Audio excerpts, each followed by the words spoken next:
Nesta noite do dia 25 de janeiro de 2017, nós estamos recebendo a nossa companheira de doutrina, Amanda Vale, do Bezerra de Menezes de Juiz de Fora, que vai falar para nós sobre os caminhos iluminativos. Meus irmãos, boa noite. Bonito, gostei do boa noite. É uma alegria para nós estarmos aqui mais uma vez, tendo mais uma oportunidade, né, de nós aprendermos juntos. E assim fica mais gostoso, né? Sozinho tudo fica mais difícil, mais enjoadinho, né? A caminhada parece que fica até mais longa. E a gente sabe que o acaso não existe, não é só uma frase bonita de Allan Kardec, né? A gente trouxe na noite de hoje um estudo com o título de Caminhos Iluminativos. E aí, quando a Andréia começou a ler, eu falei, gente, olha a mensagem, né? Falando da iluminação. E essa iluminação, esses caminhos, a gente tem através dos ensinamentos de Jesus. Então, esse título, Caminhos Iluminativos, é o título de um dos livros ditado por Bezerra de Menezes. Eu sou suspeita para falar dele, né? Muito suspeita, porque eu gosto demais da história dele. Antes de Bezerra, tanto quanto agora, né, no plano espiritual, todas as informações que a gente sabe a respeito dele são maravilhosas e são um exemplo para nós.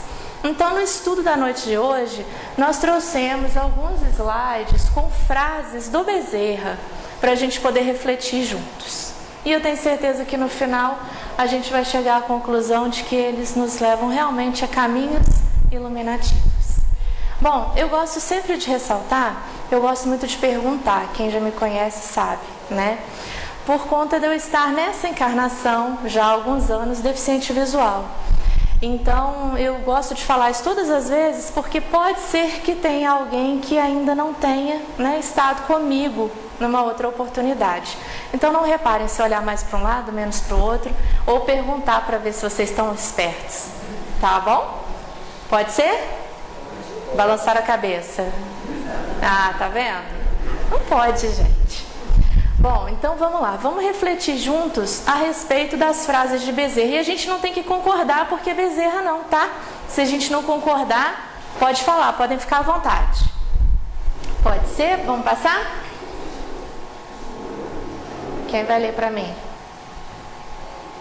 Quanto mais auxiliardes aos outros, mais amplo auxílio recebereis da vida mais alta.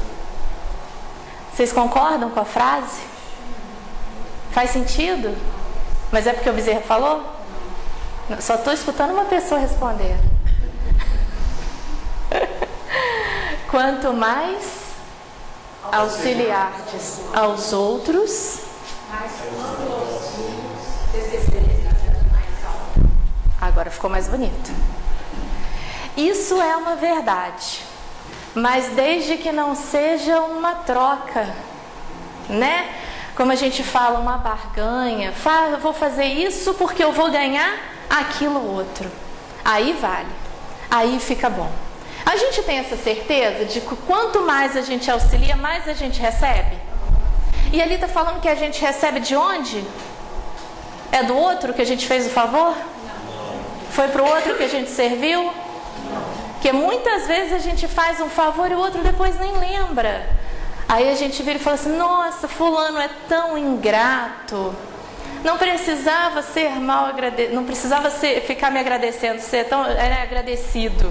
Mas também não precisava ser ingrato. A contradição, né? A gente não liga, não quer, faz sem interesse, mas espera. E a gente espera errado, porque o auxílio vem do plano espiritual. Não é verdade? A gente recebe isso de quem? Dos nossos mentores, dos nossos amigos espirituais. A gente está sozinho? De jeito nenhum. Senão a gente não estava aqui sentado hoje estudando a doutrina dos espíritos, né? Então a gente recebe esse auxílio através dos nossos benfeitores espirituais, com a permissão de Jesus, com a autorização de Deus. Olha que maravilha. Então a gente sabe que quanto mais a gente faz, mais a gente recebe. Será que a gente tem os olhos de ver que Jesus pediu para a gente? Muitas vezes, não. Eu ajudo, estou cansado de fazer e nada recebo em troca, né?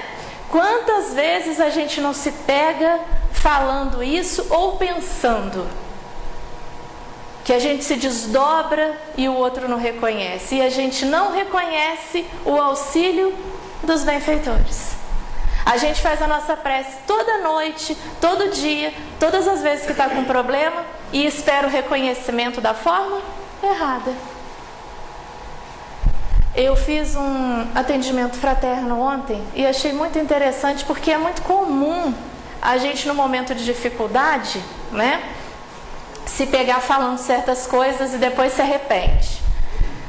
A pessoa sentou na minha frente e chorou, começou a conversar e falou: eu ajudo todo mundo, eu estou cansada e não sei o que, mas eu acho que Deus se esqueceu de mim. Olha só, cabe nessa frase, né? Porque ela auxilia os outros, mas não vê o auxílio que ela recebe do plano espiritual, do plano mais alto.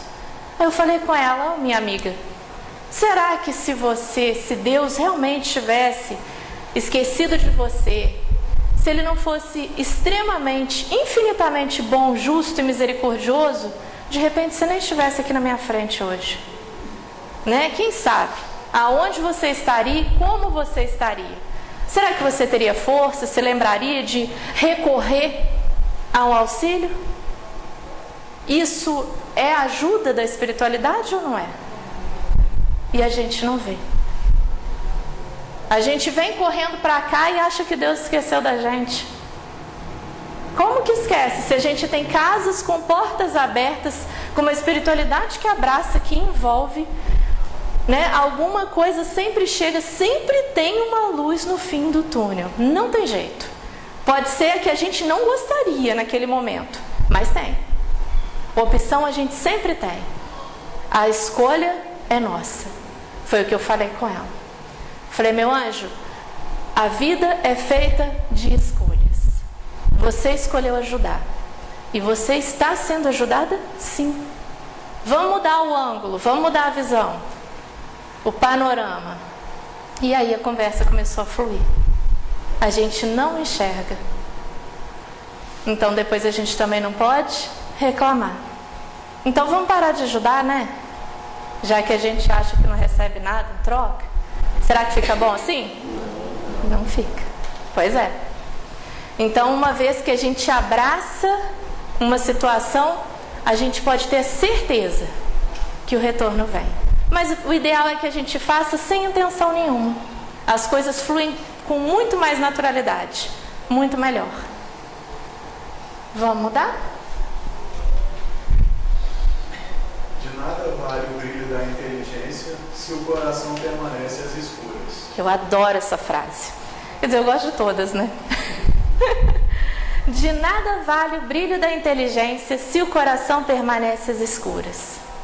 Eu conheço todo o Pentateuco, de trás para frente, de frente para trás, mas não coloco em prática. Resolve? É um baú cheio de tesouro que a gente joga lá no fundo do mar e fica esquecido. Não resolve. Ter conhecimento somente não adianta, né? Então tem que acender o coração.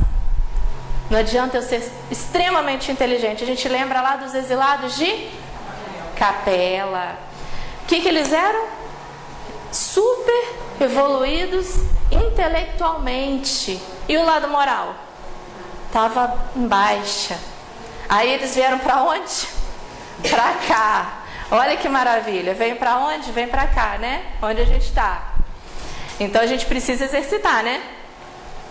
Se o pessoal vem exilado para cá, então a gente tem que aprimorar. A gente já sabe que não adianta ter só conhecimento. Como também não é interessante se eu for só bom e não souber o que eu estou fazendo. O ideal é que a gente tenha as duas coisas. Porque aí eu vou trabalhar com segurança, com muito mais segurança. Então não adianta. Eu posso conhecer toda a literatura, já ter lido, igual às vezes o pessoal fala, né? Nossa, eu já li toda a obra de André Luiz, já li praticamente todos os livros psicografados do Chico. Olha que coisa dessa, hein? E aí? O que eu faço com tudo isso? Com toda essa informação? Isso faz com que eu tenha mais bagagem? Faz com que eu seja melhor? Não. Eu tenho que ser tocado por aquilo que eu estou lendo. Pode ser uma frase, meia frase. Tocou, eu mudei, eu agi, eu entendi, eu gostei daquilo, eu senti vontade. Aí resolve. Eu posso ler um livro todinho e não lembrar de quase nada. Lembrei de uma frase e consegui colocar em prática, já valeu. Agora tem gente que é impressionante, tem uma memória maravilhosa, que não é o caso meu, né? Lembra tudo, um livro todo. Nossa, na parte tal, no capítulo tal. Gente, não faz isso comigo, não me pergunta nunca essas coisas, porque eu não dou conta. Não lembro, não tenho memória para isso. Mas tem gente que sabe tudo. Mas é interessante que a gente coloque em prática. Aí a gente lembra do Chico. O Chico tinha muito estudo? Não. Mas ele colocava em prática. E ele aprendia ao mesmo tempo através do Emmanuel, através das psicografias, né?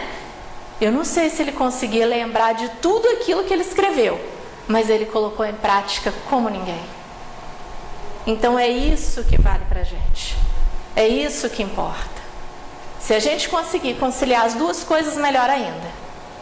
Mas se a gente não conseguir, que a gente consiga acender essa luz, esse amor dentro de nós. Que a gente consiga trazer dentro de nós, transformar os ensinamentos de Jesus. Não só na mente, né? Vamos lá? Todo aquele que quiser ser espírita tem de deixar muito da sua ânsia de ser compreendido. Frase pequena, né? Boa, né, gente? Muito boa. Quando eu estava montando, falei, coloco ou não coloco, hein? Puxão de orelha, né? Porque os ouvidos mais próximos da minha boca são os meus, né? Vamos lá. Todo aquele que quiser ser o quê, gente? Espírita. Espírita. Vocês são espíritas? Escutei uma pessoa falando só. Vocês não são espíritas não, gente? É? O bicho pegou agora.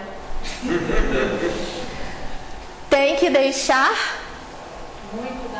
da ânsia de ser compreendidos. Quem é que não gosta de ser compreendido? Todo mundo.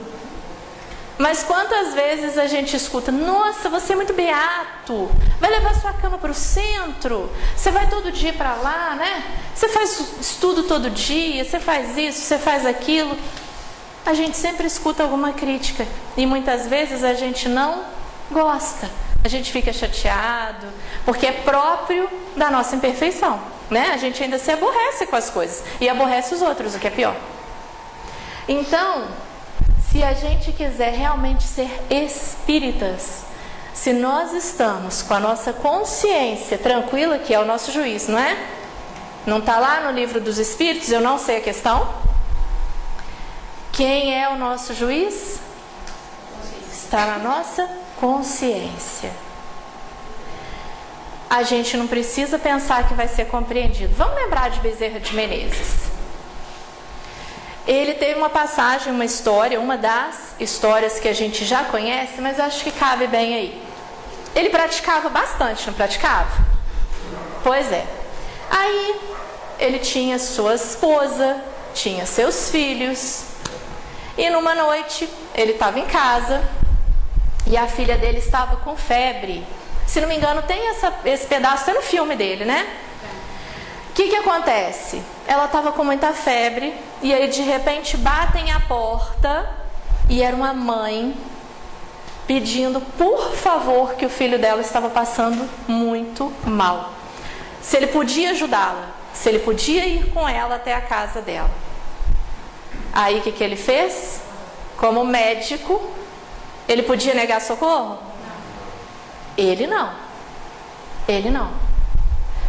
Ele virou para a esposa dele, aí ela vira e fala para ele, acho muito interessante essa passagem, você não vai, né? Aí o que ele fala? Ela vai estar com Maria.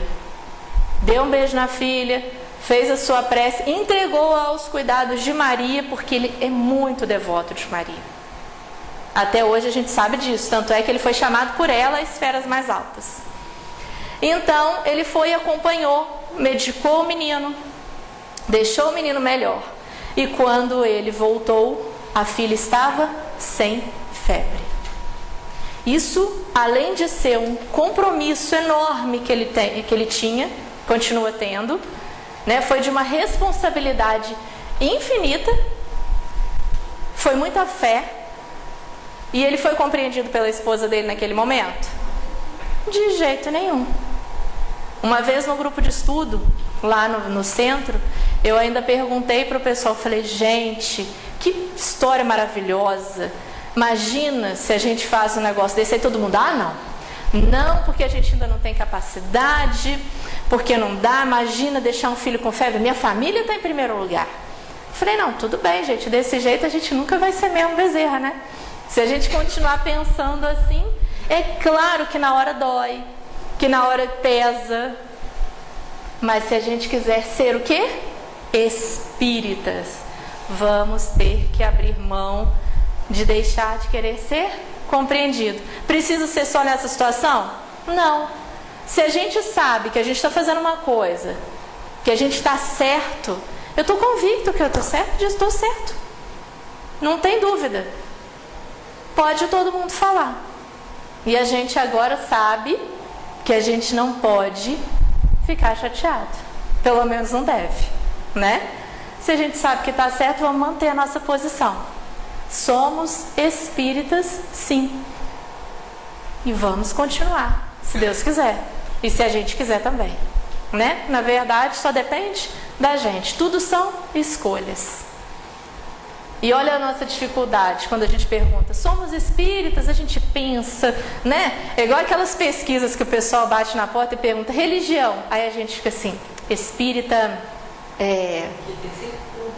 né? Aí a gente faz assim, kardecista, né? Sou espírita, gente.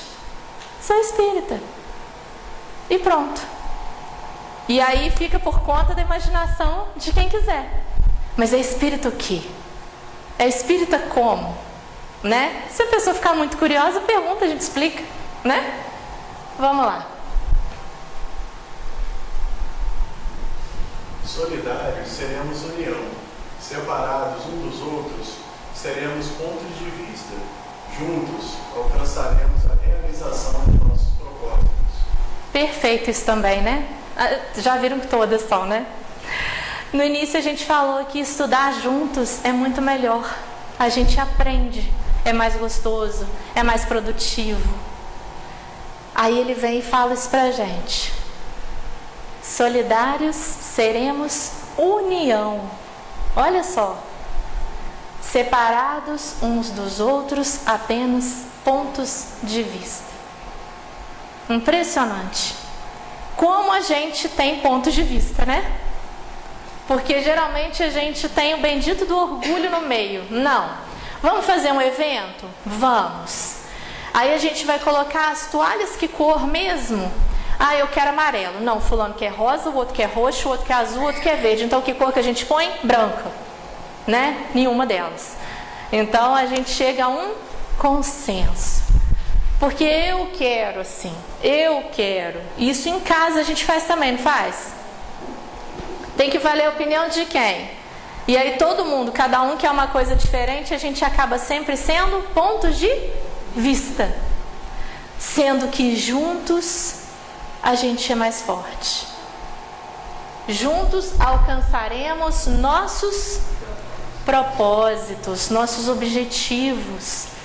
Aí a gente quer fazer um evento na casa espírita. Aí a gente chegou a um consenso de que a toalha vai ser X cor e paramos com a bobeira de que eu queria assim, eu queria assado, e aí o evento sai que é uma maravilha. Porque a gente visou o bem da casa. A gente abraçou a causa. Olha que maravilha. Então o que tem que valer é o que for melhor para todo mundo, para casa. Não é a minha opinião porque eu tenho 30 anos de centro, porque eu tenho 50, ou porque eu cheguei ontem, mas sou muito experiente, vim de outro lugar, vale? Não. O que a gente vai levar mesmo quando a gente desencarnar? São os nossos pontos de vista, né? São as nossas obras, a nossa mudança, o que a gente carrega aqui, ó, no coração, o que a gente assimilou e botou em prática. Nada disso depois vai fazer diferença. Nada. A gente se importa com coisas muito pequenas, em qualquer lugar, né? Porque a gente deixa o nosso orgulho, a vaidade, o egoísmo, muitas vezes fala mais alto. E a gente estuda tanto sobre isso no Evangelho. Tanto sobre isso. A gente vê tantos exemplos que a gente vê falando, nossa, verdade, fulano tinha que estar aqui para ouvir isso. Né? Sempre o fulano, ciclano, beltrano, eu não. Como é que a gente faz? A mudança ela é individual. Jesus falou que seriam segundo as suas obras. Eu não respondo por ninguém, ninguém responde por mim, graças a Deus, né? Senão vocês estavam mais ou menos enrolados. Como é que faz para responder pelos outros?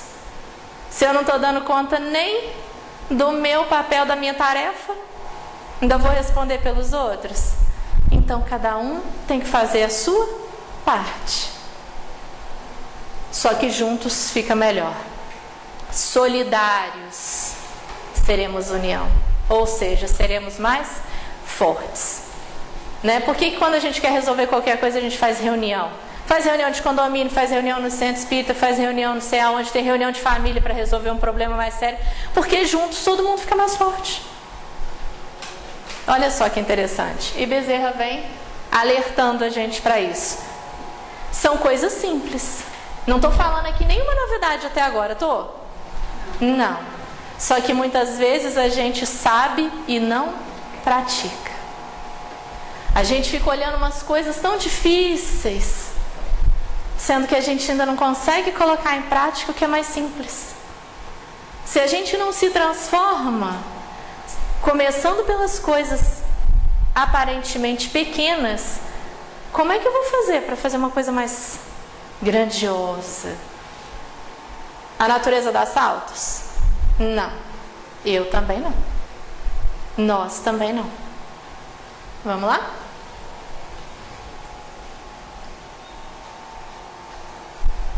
Quando a caridade é muito discutida, o socorro chega tarde.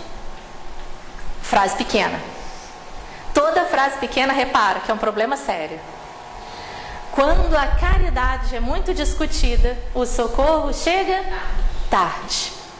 Isso não é frase minha, do Bezerra. O que é caridade pra gente? Caridade é dar uma moedinha para alguém? Um dinheiro?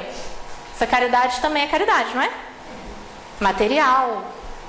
Pode ser um alimento. O pessoal precisa, né? De barriga vazia ninguém pensa direito. Ou pensa? Eu não penso. Dá para perceber, né, gente? Que não dá para mim. Bom comer, né? Pois é. E aí às vezes a gente fala, não, mas não faz, é muito, né? É muito assistencialismo. Enfim, a gente sabe que as pessoas, que nós precisamos ainda do material. Mas e aquela caridade que a pessoa tá lá, eu peguei a moedinha assim, joguei, nem olhei. Bom assim? Vale? Não, né?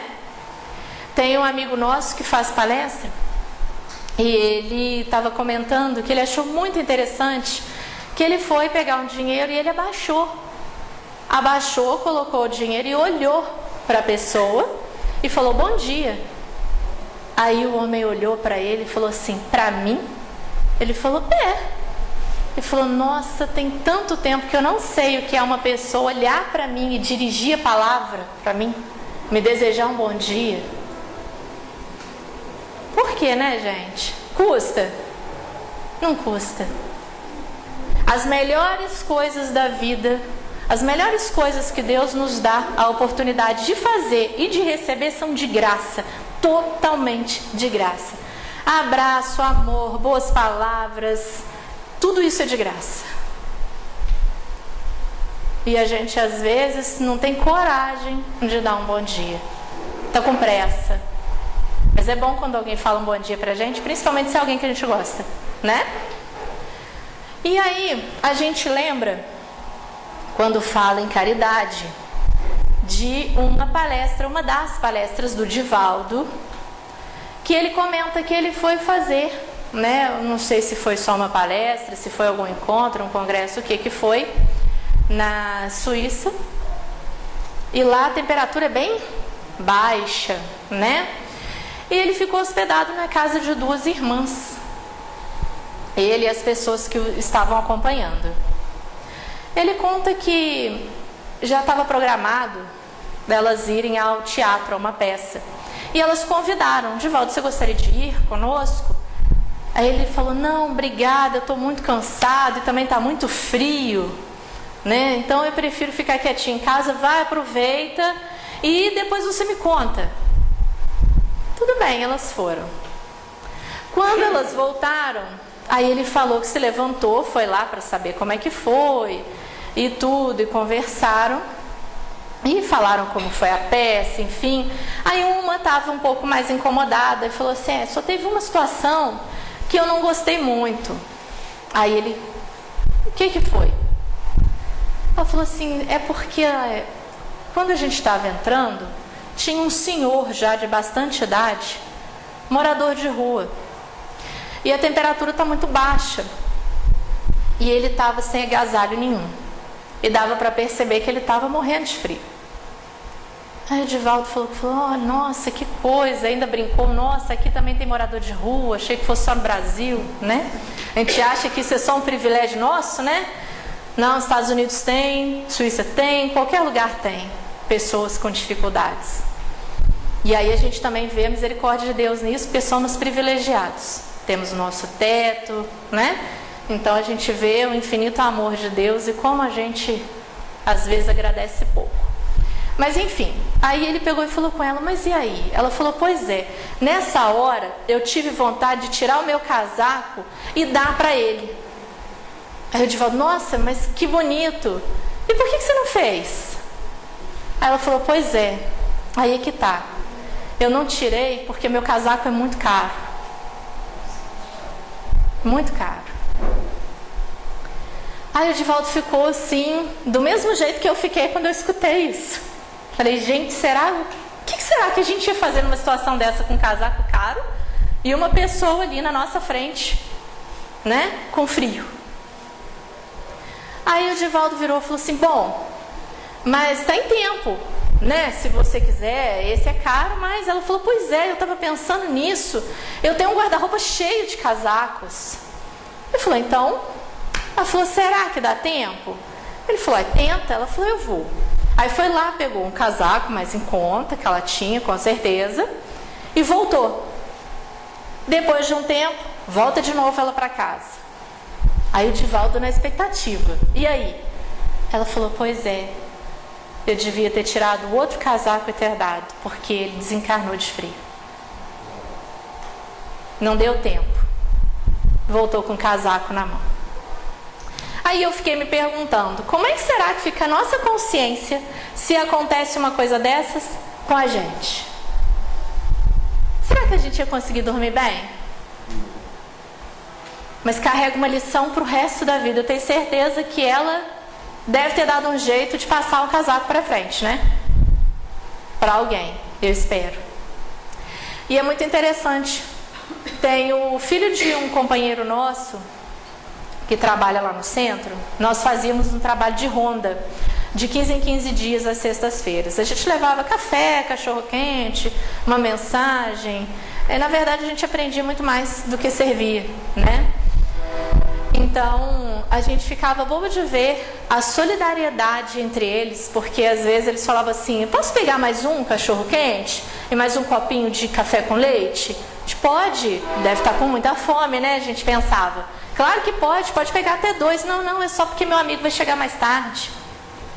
Era para o outro, não era nem para ele. Interessante, né?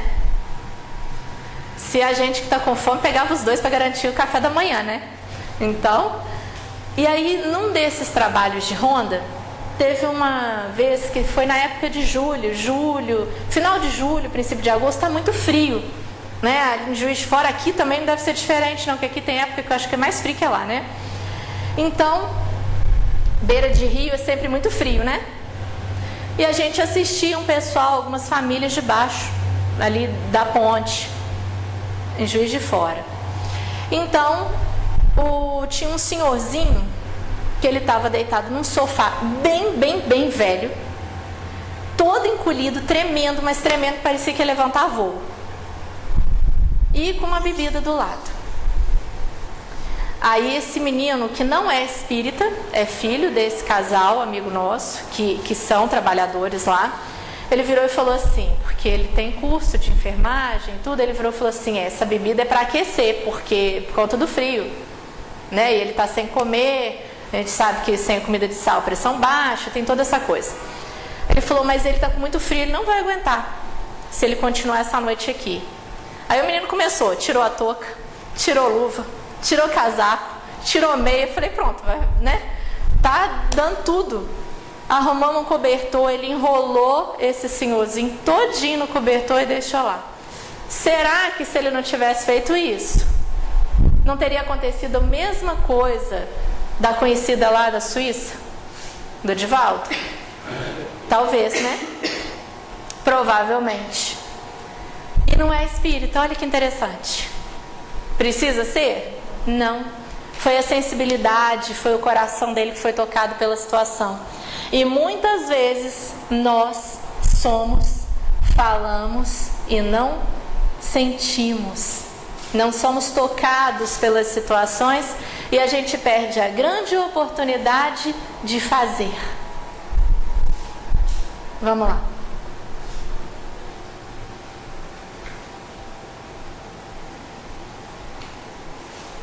Ensinar, mais fazer. Crer, mais estudar. Aconselhar, mais exemplificar. Pois é. O primeiro é? Ensinar, mas fazer. Os nossos pais falam, mas tem que fazer, porque a gente aprende olhando. Quantas vezes a gente não pega, né, os pais, as pessoas passando vergonha porque o filho fala assim: mas você não faz, né? Você cobra e não faz. Aí qual que é o outro? Crer, mas estudar. Crer, mas estudar. Eu acredito na doutrina espírita, mas não me pergunta que eu não sei nada. Então, para acreditar, eu preciso estudar, adquirir conhecimento. E qual que é o outro? Aconselhar, mas exemplificar. Eu vou te dar todos os conselhos do mundo, mas eu preciso fazer, eu preciso exemplificar. Jesus fazia isso, não fazia? Ele fez isso o tempo todo. Não teve nada que ele falou para nós que ele não tivesse feito. Ele falou: perdoa. E ele ficou com raiva de alguém? Não. Ele falou: ama. E ele deixou de amar alguém? Não. Então tudo o que ele disse, ele fez. Ele exemplificou. Agora cabe a nós fazermos a mesma coisa. Nós somos ou não somos os trabalhadores da última hora? Quantas vezes a gente tem escutado que nós somos os trabalhadores da última hora? Então cabe a cada um de nós a tarefa de estudar, de exemplificar. Vamos lá? Amor e paixão passam em várias experiências reencarnatórias, mas a amizade são os companheiros de sempre, nas alegrias de sempre. Achei interessante, tão bonitinha essa parte, porque fala-se tão pouco em amizade, né? Às vezes a gente vai falar assim, eu não tenho amigos. Ou então outro vira e fala assim, eu tenho amigos, mas que cabe aqui, ó, dá para contar nos dedos e não enche uma mão. Não é assim? E a gente tem só os amigos aqui da terra? Que se são amigos mesmo, quando a gente retorna para o plano espiritual, fica todo mundo chateado. Nossa, fulano era tão bacana. E não esquece. Não esquece. Paixões, amor, essas coisas todas, pode ser que passem. Mas as amizades verdadeiras, não. Até porque, antes de nós sermos filhos, pais, mães, namorado, esposa, irmão, nós temos que ser também amigos. Todo relacionamento, seja ele qual for, a gente tem que ser amigo. A gente tem que entender, a gente tem que respeitar. Isso é amizade. É base para qualquer relacionamento. Então a gente tem que entender isso. E quando a gente desencarna e quando a gente reencarna, a gente deixa lá também. Nós temos amigos espirituais, ou não temos? A gente não acredita nisso? Quando a gente vem para cá, a gente deixa um monte lá com saudade. Olha que maravilha. E aí quando a gente volta, aí fica o contrário, né? O pessoal aqui chora e lá é uma festa, é uma alegria. Retornamos para o meio dos nossos amigos. Então a gente nunca está sozinho. É interessantíssimo, é importantíssimo a gente lembrar o tempo todo disso. Nós temos amigos aqui, nós temos amigos do outro lado. Então, onde quer que a gente esteja, a gente vai estar sempre rodeados de bons espíritos, de amigos muito queridos. É claro que isso depende do nosso comportamento, da nossa vontade, de uma série de coisas. Mas que a gente deixa, a gente deixa. Então, a amizade ela é muito importante. Que a gente possa e lembre sempre de cultivar pessoas, espíritos, na verdade, né? Estejam eles encarnados ou não, mas a gente está sempre rodeado. É lindo isso, quando a gente para pensar mesmo, né? O quanto a gente é importante e quantos importantes tem esperando a gente. Olha que maravilha, nesse momento, quantos nós somos? Entre encarnados e desencarnados? Muitos. A gente está aqui, ó, rodeados de amigos. Não tem só o nosso mentor, não. Não tem só os trabalhadores aqui da casa, não. Nós temos amigos aqui junto. A gente aprende junto, estão lá na torcida. Vai, fulano, vai lá que você consegue. É assim que amigo faz, não é?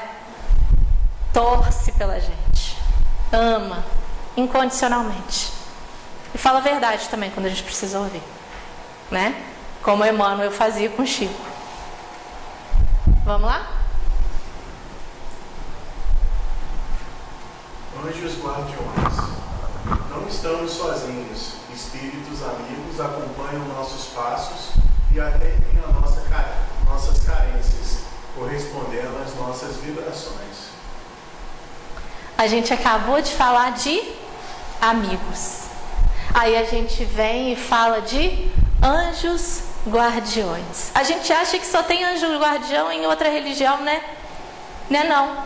A gente tem verdadeiros anjos da guarda, encarnados e desencarnados.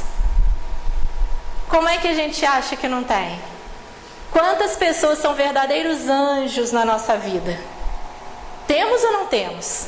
Não é possível que a gente não tenha uma pessoa que a gente fala assim, nossa, fulano é um anjo, é uma bênção na minha vida. Claro que nós temos. E muitas vezes somos na vida de alguém. Olha que maravilha. Olha a troca. Olha a amizade. Olha o amor. É isso que a gente tem que cultivar mais. A gente não tem que se prender às outras coisas, não. E aí ele vira pra gente e traz esse conforto. Isso é um bálsamo, a gente saber que nós temos tantos anjos guardiões na nossa vida. Dá pra gente pensar, mesmo no momento de tristeza que a gente está sozinho? Nunca estamos sós. Lindo a gente saber disso. Mas que a gente lembre também, em todos os momentos, sejam eles bons ou ruins, que a gente nunca está sozinho, que a gente está sempre com os nossos amigos espirituais. E que muitas vezes as nossas conquistas são também graças a eles, porque eles nos intuem, nos envolvem, nos abraçam o tempo todo. Torcem por nós, para que a gente erre menos. Olha que beleza. Do mesmo jeito que a gente faz com quem está encarnado, eles vêm e fazem com a gente. E muitas vezes a gente ouve. É só a gente vibrar na mesma frequência.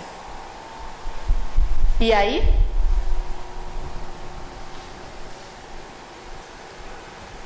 Ficai com Deus, filhos queridos.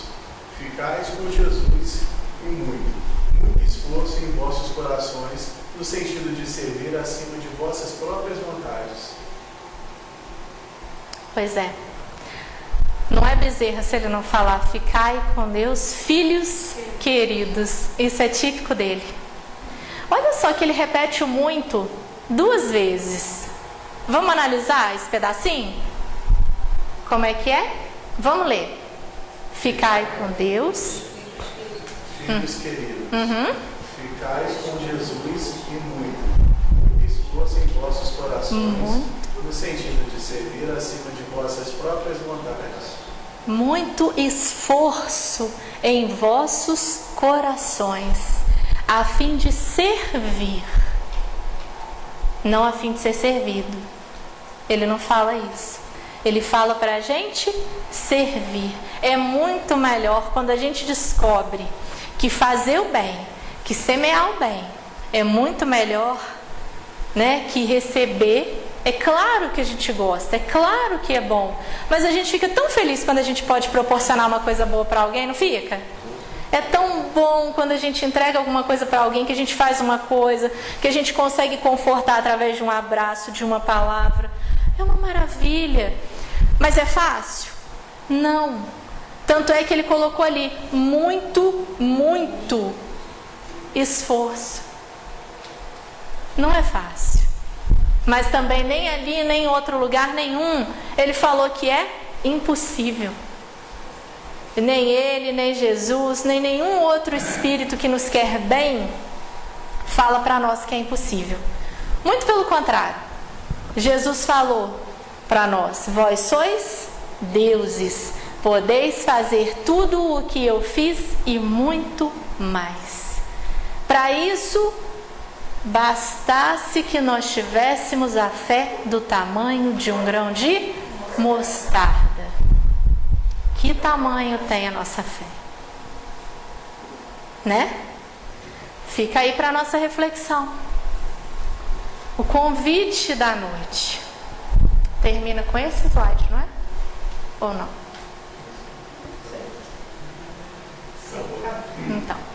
Então essa é a última frase de Bezerra para nós.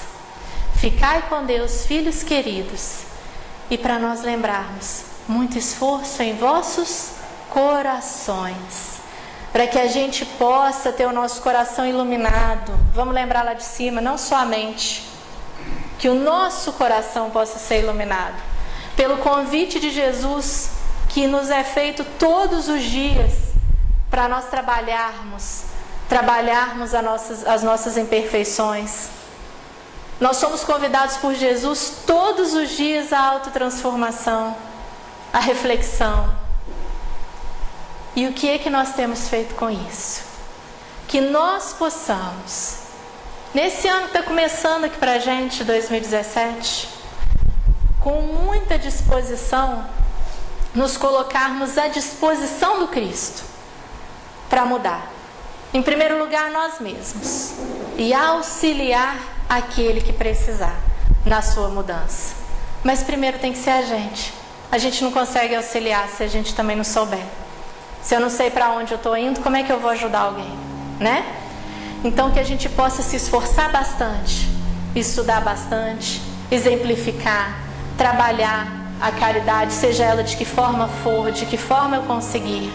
Que nós possamos valorizar a amizade, os nossos benfeitores espirituais, que são anjos na nossa vida, Que nós possamos valorizar todas as oportunidades de trabalho, de aprendizado que nos forem apresentadas esse ano, nesse dia, para que a gente possa fazer diferente, para que a gente possa realmente enxergar que os nossos caminhos são iluminados, porque são. Mas para isso que a gente possa abrir os olhos do espírito, da alma, para que a gente possa enxergar com bastante clareza, tendo os nossos corações bem iluminados. Com certeza a gente vai sair bem nesse ano, nesses meses, nesses dias que nos apresentarem aí. Muito obrigada pelo carinho, muito obrigada pela paciência, muito obrigada pela participação de vocês. Adorei estar aqui mais uma vez. Se Deus quiser, não vão faltar oportunidades para nós estarmos juntos. Muito obrigada, uma ótima noite, muita paz.